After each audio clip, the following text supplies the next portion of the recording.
Hey guys, welcome to my YouTube channel. In this video I will tell you about how to install Windows on a Steam Deck. Step 1. Create a Windows installation drive. Step 2. Turn your Steam Deck off.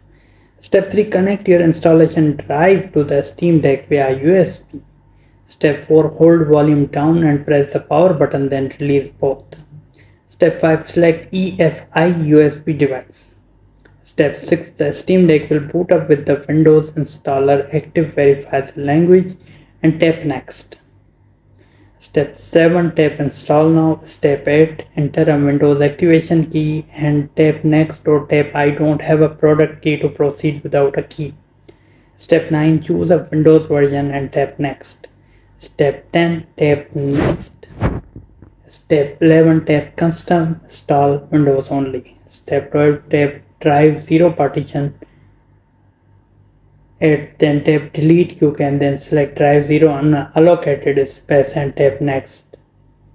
Step 13. Follow the on-screen prompts to complete the installation of Windows. Step 14. When installation is complete, the Steam Deck will reset. Step 15. Follow the on-screen prompts to complete Windows setup. Step 16. When the Windows desktop loads, navigate to Start Settings System Display.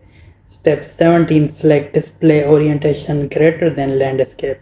Step 18. Open Edge and navigate to the Steam Deck Windows Resources page. Step 19. Download and the APU driver, Wi-Fi driver, Bluetooth driver, SD card reader driver and both audio drivers. Step 20. Install the drivers and you'll be ready to use the Windows on your Steam Deck. Hope this guide will help you. Please leave a like and subscribe this channel for more videos and guides like this. Thank you so much.